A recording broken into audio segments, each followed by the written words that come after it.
Good evening, and welcome to the effects of drugs and how it can lead to criminal activity. Here's my student ID. Don't mind the name. That was my maiden name. It's now Madrana, so Jennifer Madrana. Okay, let's get to it. So, addiction and criminal behavior quite often go hand in hand. Number one, drugs are illegal. Point blank and simple. There's no ifs, ands, or buts about it. Number two, they can be very quite costly.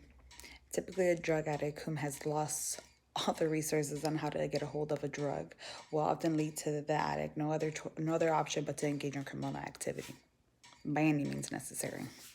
Drug addiction is no other than a strong addiction for a drug despite the knowledge of the harm that the drug can cause that person.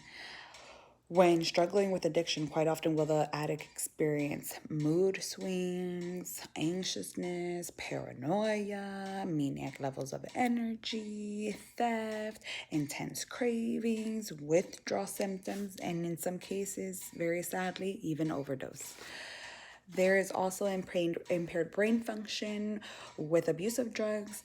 Abuse can alter the brain's ability to experience pleasure and impairs the brain function. With that into consideration, the individual's perspective and cognitive abilities can be impaired long even after the drug has worn off of the body. In the same way that the brain develops a tolerance to a particular drug, there are concurrent changes in the brain caused by getting high repeatedly.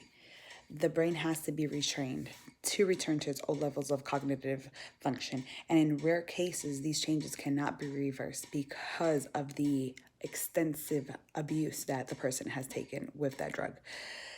Drugs are related to crimes in multiple ways. It is a crime to possess, manufacture, or distribute drugs classified as having a high potential for abuse. Also, it can be related to crime through the effects that they have on users' behavior and also by generating violence and other illegal activity in connections with drug trafficking. Drug trafficking is almost as marijuana is the gateway to other drugs that they say. I believe drug trafficking is the gateway to violence of all of these drugs.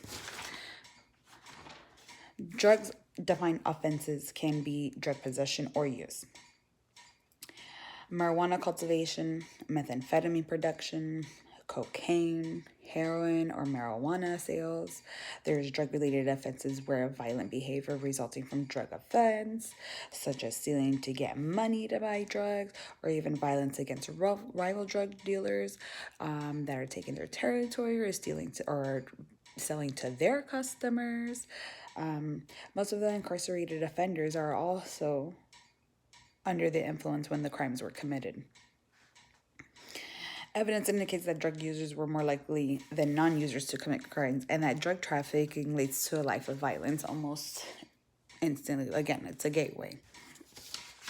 I personally have a friend who has a brother who suffered from heroin abuse, is actually still suffering from heroin abuse. I don't know if they were ever going to find him a cure, but he's actually constantly in and out of jails. He's always stealing, in and out of jails for stealing, for actually drug possession. He was caught in Walmart on Princeton stealing. They had him on several videos, all stealing stuff to then pawn them to then get the drug. And all of that I couldn't understand because he also contradicted HIV while abusing heroin. And of course, that's sharing the needle. But even with that, he's lost his family. Family's kicked him out. No family member will take him back. And even then, he still cannot give up the drug. And his family doesn't want to give up on him. But it's almost like there's no hope. And honestly, I don't even let him into my home because he's actually stolen from here. And it was a liquor bottle, and I couldn't understand that because it's like we were all sharing, socially drinking. Why are you having to take something that I'm sharing with you? But clearly, in drug addicts' mind, they will do anything. Anything. It's the simplest stuff that doesn't even make sense. But anything that was going to quickly get them that satisfaction of euphoria, of a quick release, of a quick escape. So in that sense, there needs to be a harsher